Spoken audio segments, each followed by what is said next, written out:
사무엘상 13장. 사울은 왕이 될 때 나이가 40세였습니다. 그리고 이스라엘을 다스린 지 2년이 지날 때 블레셋은 이스라엘을 다시 공격하게 됩니다. 블레셋의 화력은 병거가 3만이며 마병이 6,000명이며 백성들은 해변의 모래같이 많았다고 합니다. 이스라엘과 비교되지 않는 화력을 앞세워서 이스라엘을 침공했습니다. 객관적으로는 이스라엘이 블레셋을 이길 수밖에 없습니다. 그리고 이스라엘 백성들은 숨어서 떨었다고 합니다. 전쟁에 임하는 자세에서도 이미 이스라엘의 패배의 기운이 느껴집니다.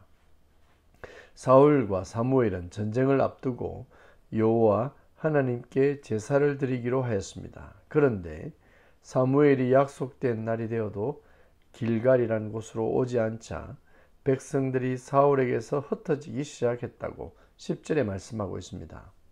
사무엘이 오지 않자 사울은 번제와 화목제물을 가져오게 해서 여호와 하나님께 번제를 드렸습니다. 사실 제사의 집행은 제사장만이 할 수 있습니다. 율법에 따라서 하나님께 제사해야 하는 것이 중요합니다. 그런데 사울은 사무엘이 해야 할 일을 자기가 왕이라고 마음대로 해버립니다. 율법을 어기고 하나님의 제사를 함부로 취급했습니다. 물론 사울은 이유가 있고 변명할 거리가 있습니다.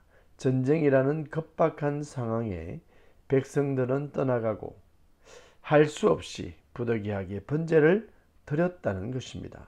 물론 사울이 번제를 드려보고 싶어서 드렸다고는 볼 수 없습니다. 그러함에도 불구하고 이것은 사울의 실수이며 큰 죄악입니다. 사울은 두려운 마음에 그리고 도저히 기다릴 수 없는 답답한 심정으로 하나님에게 번제를 드렸습니다. 그러나 그의 행동 속에서 찾을 수 있는 분명한 죄악은 율법을 어기고 하나님을 믿지 않는다는 것입니다. 율법을 어기는 것은 불순종이며 불신앙입니다. 그리고 결과는 승리를 원하니 사울의 행동에는 큰 문제가 있는 것입니다.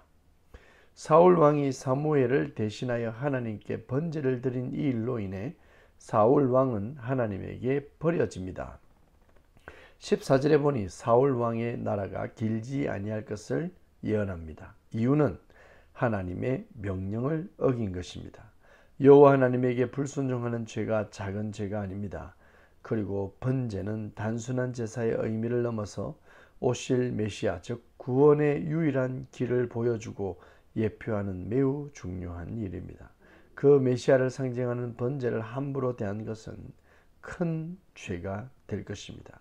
이제 사울 집은 점점 쇠하게 될 것이고 새로운 지도자의 출현도 곧 소개될 것입니다.